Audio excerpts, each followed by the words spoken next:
Ibu bapak, saudari-saudara umat beriman yang terberkati di mana saja Anda berada. Dari kota Batam, kota yang bertetangga dengan negara Singapura dan negara Malaysia, saya menyapa dan berharap semoga semua umat senantiasa dalam keadaan sehat, terhindar dari segala macam jenis penyakit dan beragam mara bahaya. Saudara-saudari umat beriman yang terkasih, pada kesempatan ini saya mau mengajak umat beriman untuk melihat salah satu sakramen dalam gereja Katolik yang sering sekali ditakuti, dan sakramen yang pasarannya sangat sulit untuk dijual dalam tanda petik, yakni sakramen perminyakan suci. Nah, apalagi di tengah pandemi ini, gereja Katolik melarang bahwa untuk memberi sakramen minyak suci kepada para pasien yang notabene penderita sakit corona itu tidak diperbolehkan. Tetapi dalam keadaan normal saya mau mengajak umat beriman sekalian untuk mengerti secara benar bagaimana sakramen minyak suci itu. Apakah itu sakramen yang menakutkan dan mematikan, atau menghidupkan dan memberikan keberanian tersendiri? Sakramen minyak suci memiliki 3 makna yang tertera dalam gereja Katolik. Nah, oleh karena itu dari 7 sakramen dibagi menjadi 3 jenis, yaitu inisiasi, penyembuhan, dan panggilan. Sakramen minyak suci termasuk dalam jenis sakramen penyembuhan, atau ada istilah lain lagi, sakramen pengharapan. Harap untuk sembuh, harap kalau Tuhan memanggil dia akan masuk sorga.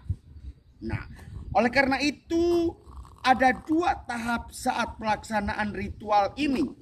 Yang pertama liturgi sabda, lalu yang kedua pengurapan minyak suci yang dilakukan oleh imam dengan mengoleskan minyak yang telah diberkati pada dahi dan tangan si sakit.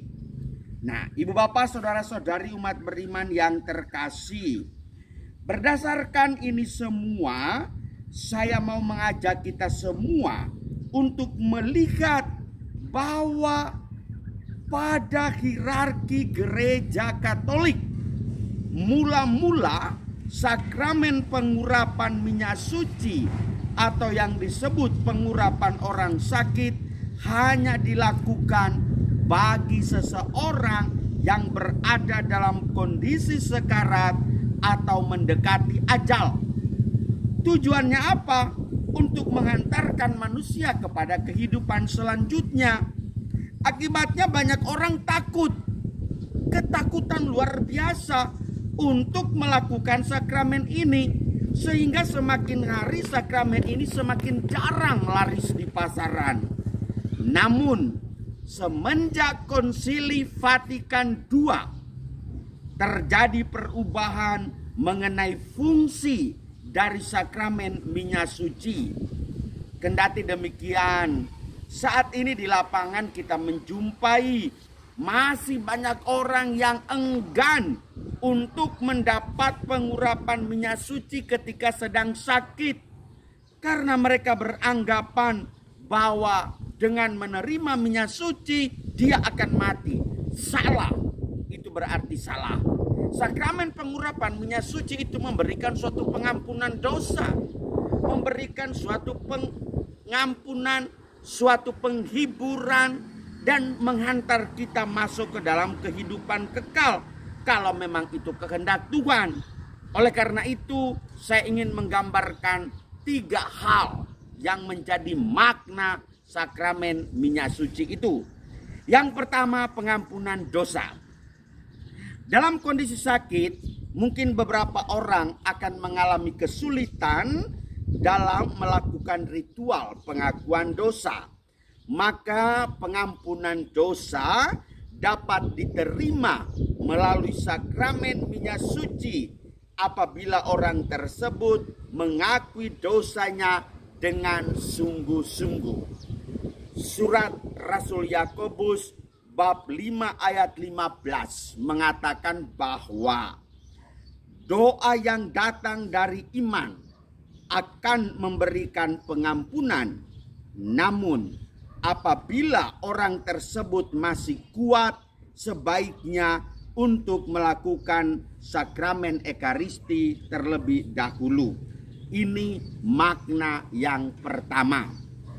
Makna yang kedua adalah penghiburan dan kekuatan.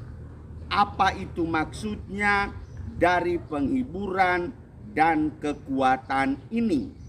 Dikatakan bahwa dengan menerima sakramen minyak suci memberikan kekuatan kepada seseorang yang berjuang melawan rasa sakit.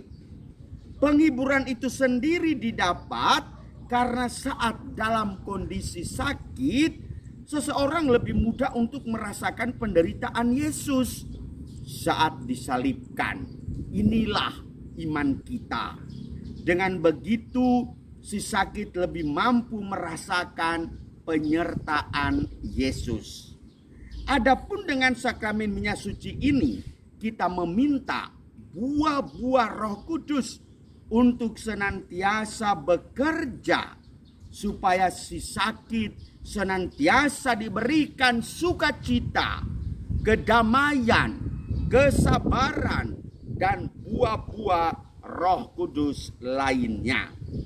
Dan yang ketiga, yang terakhir adalah persiapan untuk kehidupan abadi. Ibu bapak saudara-saudari umat beriman yang terkasih, pada usia lanjut atau sakit keras, sakramen minyak suci bisa dimaknai sebagai persiapan untuk peralihan menuju kehidupan yang akan datang. Dan juga supaya si sakit diberikan perlindungan, dijauhkan dari roh jahat, serta diberikan penyembuhan jiwa. Oleh karena itu, ibu bapak saudara-saudari yang terkasih, kira-kira siapa sih yang mendapatkan sakramen minyak suci ini? Kitab Hukum Kanonik Gereja mengatakan orang yang lanjut usia, orang yang dalam keadaan sakit, dan siapa saja yang hendak menerima sakramen minyak suci dipersilakan.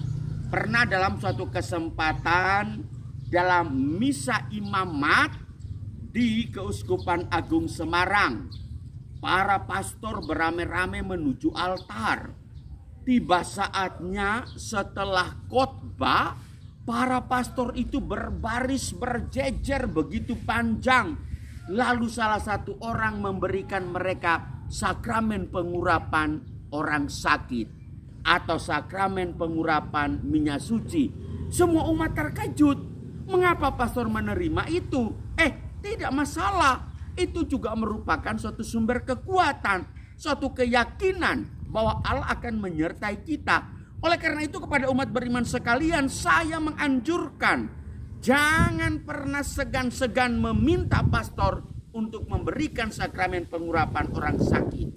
Dalam kondisi sakit apapun, silakan aja minta. Dan ini adalah salah satu sakramen yang boleh diberikan berkali-kali, tidak masalah. Oleh karena itu jangan pernah Anda berpikir, wah udah sekarat, baru ditelepon, pastor di tengah jalan, dia sudah meninggal, yang salah sopo. Nah, oleh karena itu marilah kita membangun semangat keberanian, tidak usah takut dengan sakramen pengurapan minyak suci, karena dia akan memberikan penghiburan, kekuatan, pengampunan dosa, dan kalau Tuhan menghendaki lain, dia akan menghantarkan menuju rumah Bapa di sorga. Tuhan memberkati kita semua. Deo gratias.